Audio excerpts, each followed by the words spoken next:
Le groupe du Rassemblement démocratique et social européen pour 5 minutes, chers collègues.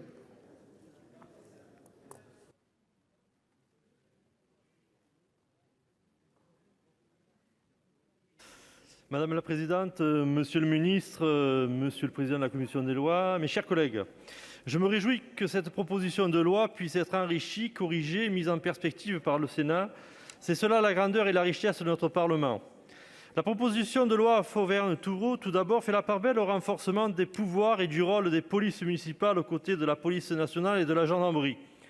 Nous mesurons bien l'intérêt de l'État, principalement en zone urbaine, à proposer une montée en puissance d'une politique intercommunale permettant à terme un désengorgement, certes contractualisé avec les forces de l'ordre.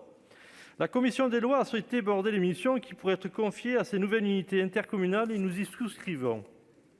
Le rôle des policiers municipaux est bien de faire appliquer les arrêtés et orientations des collectivités locales et ne peuvent être dans les faits, sauf en cas d'urgence, des policiers adjoints. À l'heure où il nous revient de retisser des liens de confiance avec nos forces de l'ordre, il est par ailleurs indispensable de ne pas ajouter de la confusion pour nos concitoyens, que chacun puisse exercer ses compétences et que la répartition soit lisible par toutes et tous. Nous sommes surtout pour le moins inquiets des conséquences en termes d'efficacité territoriale de la sécurité que pourrait faire peser la multiplication des polices intercommunales. Ici, le champ de l'expérimentation est régalien et touche au droit fondamental de la sécurité. Où est l'égalité territoriale quand des intercommunalités avec des moyens disposeront d'une police municipale avec des équipements et moyens matériels importants, parfois plus importants que la gendarmerie ou la police nationale, et que d'autres intercommunalités n'auront pas les moyens de se doter d'une telle force supplémentaire?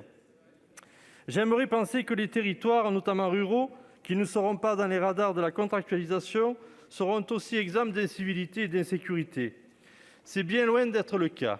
Nous ne souhaitons pas que les expérimentations puissent au final engendrer un désengagement de l'État en termes de sécurité. Aussi, nous sommes plus que jamais attentifs au bilan intermédiaire et définitif de ces expérimentations. Nous demandons expressément que les conséquences en termes d'aménagement du territoire et d'efficacité soient pleinement mesurées. Nous demandons également plus de souplesse quant à la constitution de SIVU qui pourrait réduire les inégalités induites par cette proposition de loi. Là où nous rejoignons pleinement les objectifs de la proposition de loi, c'est la nécessité de réguler plus fortement les sociétés de sécurité privées dans un contexte de fort essor de la profession. Les actes héroïques des vigiles du Bataclan comme de l'Hypercacher ne doivent pas occulter la diversité et la nécessité de veiller à la stabilité du secteur. C'est pourquoi nous avons souhaité encadrer plus encore la sous-traitance, dont la multiplication des maillons est une menace pour l'efficacité et la sûreté de leur mission. Nous avons souhaité réaffirmer le rôle de la CNIL pour contrôler ces entreprises et sommes prêts à doter l'autorité de régulation des moyens dédiés suffisants. De plus, le secteur de la surveillance fait appel à l'utilisation massive et sans doute croissante de la vidéoprotection. Nous avons souhaité ajouter une obligation de moyens concernant la protection des données. J'en viens désormais à l'article 24, réécrit par les rapporteurs de la commission des lois. En la matière, notre seule boussole est la Constitution. Il est indispensable que la police républicaine puisse effectuer son travail d'interpellation sans crainte pour la vie des siens. Il est indispensable également que la liberté de la presse soit préservée, de même que notre droit commun à la sûreté, c'est-à-dire l'assurance pour le citoyen que le pouvoir de l'État n'exercera pas sur celui de façon arbitraire et excessive. Et sans nul doute, la nouvelle rédaction du Sénat s'attache à concilier l'objectif initial et nos valeurs fondamentaux. Toutefois, vous me permettez de douter que les termes de provocation, dans le but manifeste qu'il soit porté atteinte à son intégrité physique ou psychique, à l'identification d'un agent, soient facilement interprétables.